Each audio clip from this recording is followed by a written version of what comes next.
Du coup, comme vous l'avez vu dans le titre, on va parler aujourd'hui de cette petite beauté qui est la palette Blue Blood, donc la nouvelle palette de chez Jeffree Star Cosmetics. Est-ce que c'est pas trop beau quand même? Premièrement, j'ai failli commander la palette sur le site officiel parce que quand on convertissait en livre, parce que moi j'ai payé en livre du coup, c'était un peu moins cher que sur le site sur lequel j'ai acheté. Et en fait, quand on comparait en fait avec les frais de port qui étaient de 15 $, j'ai préféré prendre sur un site où je savais que la livraison allait être plus rapide et que la livraison allait sûrement être gratuite, ce qui était le cas du coup. Vous avez la palette qui est disponible sur plusieurs sites, j'en connais deux sûrs, donc le site de Jeffree Star Cosmetics.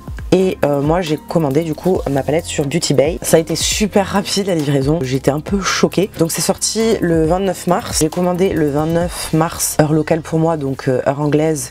Il était 18 h. J'ai reçu ma palette le lundi matin. Je l'ai payé, alors je ne sais pas en euros combien ça sera. Donc de toute façon je vous mettrai le lien du site Beauty Bay, donc vous verrez combien ça fait en euros. Moi en livre c'était 48 livres. Quand vous recevez la palette, vous avez la palette qui est dans cette petite boîte toute jolie, toute bleue, effet bois, même si on est d'accord c'est du carton, hein, c'est pas du bois. Vous avez la beauté qui est très grosse. Je m'attendais à ce qu'elle soit grosse, mais j'avoue que je m'attendais pas à ce qu'elle soit aussi grosse. Une partie du prix de la palette, vous savez que ça a été mis dedans. C'est très résistant, c'est lourd. Au dos de la palette, juste le fait que il y a des fards à paupières et des pigments pressés. Donc chaque fard fait 1,5 g, ce qui est très bien. Le logo cruelty free, etc., etc. À l'intérieur, vous avez un grand miroir et vous avez les fards comme ceci qui sont magnifiques. Comme le nom l'indique, c'est beaucoup de bleu, mais vous avez également des il y a 3 teintes vertes et vous avez des teintes un petit peu chaudes. Vous avez 12 fards mat et 6 fards métalliques /1/2 pailletés. Donc moi j'aime bien l'harmonie de la palette, le fait qu'il y ait des couleurs pastel, moi j'aime beaucoup. Je trouve que malgré que ça soit une palette à dominante bleue, je trouve qu'il y a énormément de possibilités avec cette palette. Je ne sais pas vous, mais moi cette couleur est un peu le design de la boîte. Vous me direz ce que vous en pensez. Moi ça me fait penser à Cendrillon, ne me demandez pas pourquoi, mais entre ce genre de bleu et vous savez ce côté un petit peu coffre, je sais pas pourquoi. La première fois que j'ai vu la boîte, même en l'ayant là, ça me fait penser à Cendrillon. Voilà, c'est mon cadeau d'anniversaire de moi à moi. La palette est sortie la semaine de mon anniversaire. Voilà, je vous ai fait en tout cas ce tuto, je vous ai tout expliqué à l'oral, donc vous savez que je suis pas encore trop habituée à le faire, donc j'espère que ça sera assez clair, n'hésitez pas à me dire. Je vous laisse avec le tuto, let's go. Je ne sais pas trop ce que je vais vous faire aujourd'hui. J'ai bien envie d'utiliser les tons vert et bleu, mais j'ai aucune idée de exactement ce que je vais vous faire. Donc ça sera une totale impro. Donc comme vous pouvez voir, j'ai déjà fait mon teint et mes sourcils. Je vais utiliser comme base la base P. Louise. J'ai la teinte 0.5. Ouais, 0.5. Je vais utiliser ça aujourd'hui et je vais en mettre sur tout l'œil. Donc je prends un pinceau plat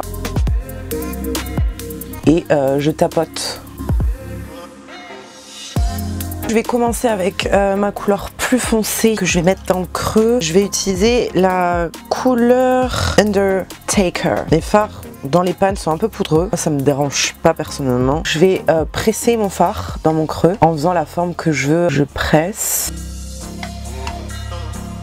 Je vous ai pas dit, j'utilise un pinceau de chez Morphe, c'est le M456. Donc je presse bien pour avoir le plus d'intensité possible. Je garde mon même pinceau et avec ce qui reste, je commence un petit peu à estomper les bords. Parce que même si je mets une autre couleur, je veux pas que ça fasse une trace. Juste prendre un petit pinceau et juste un chouïa blender vraiment la ligne là. Comme ça on a vraiment quelque chose de flou. Donc maintenant je vais prendre mon espèce vert turquoise qui s'appelle Flourishing.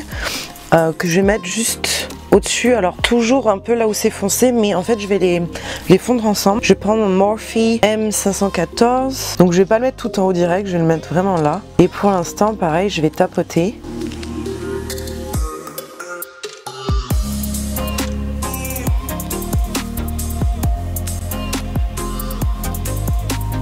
Et je reviens dans mon creux. Et là par contre je fais des petits mouvements circulaires pour mélanger les deux.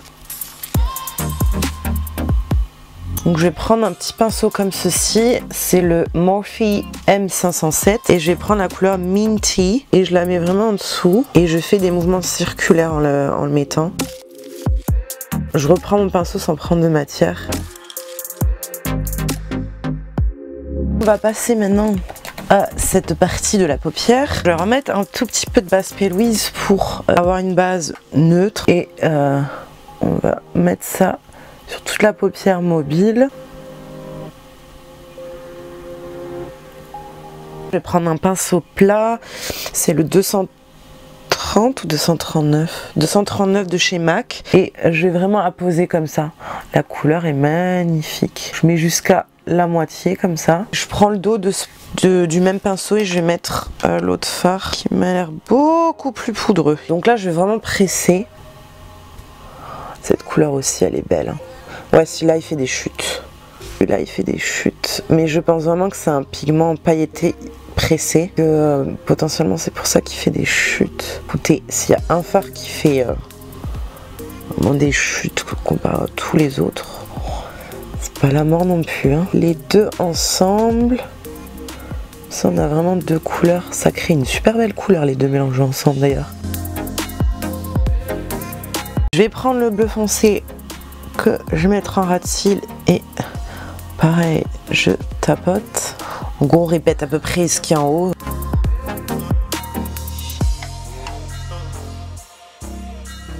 Mettre le blanc en dessous de l'arcade sourcilière et dans le coin interne, qui est un super beau blanc.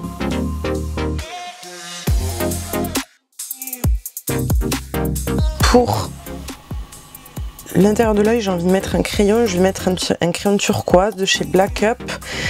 Et c'est quelle teinte? KS10. Terminé le maquillage des yeux, je vais mettre des faux cils hors caméra et je reviens juste après. Du coup le look est complet. Voici. Pour vous donner mon avis du coup sur cette palette, c'est ma première palette Jeffree Star cosmétique. Du coup je suis pas du tout déçue. J'ai beaucoup de palettes mais vraiment la qualité des fards pour cette palette elle est ouf. Je suis très contente de mon achat. Je pense que je me laisserai tenter par d'autres palettes également. La palette Firsty me fait de l'œil depuis un certain moment. Vous n'hésitez pas à me dire si vous avez craqué pour la palette ou même des produits de la collection, si vous avez déjà testé la marque et si oui, qu'est-ce que vous avez. Ne vous inquiétez pas, tout le récapitulatif du nom des fards, des produits que j'ai utilisés sera en barre d'infos. Je vous mettrai tous les liens également, comme ça vous pourrez avoir des liens directs. Mais en tout cas, ça va très bien avec mes cheveux aussi. Donc je suis Miss Blue. Si vous voulez voir plus de make-up avec cette palette, j'ai fait plusieurs make-up sur mon Instagram pro que je vous mets juste ici. Donc n'hésitez pas à aller me suivre là-bas pour voir d'autres idées et d'autres make-up. Je vous remercie d'avoir regardé cette vidéo. N'hésitez pas à me mettre un petit pouce en l'air et si vous n'êtes pas abonné, n'hésitez pas à vous abonner si vous voulez d'autres vidéos de ce style. Et puis sur ce, je vous retrouve très bientôt, je vous fais plein de bisous et à la prochaine.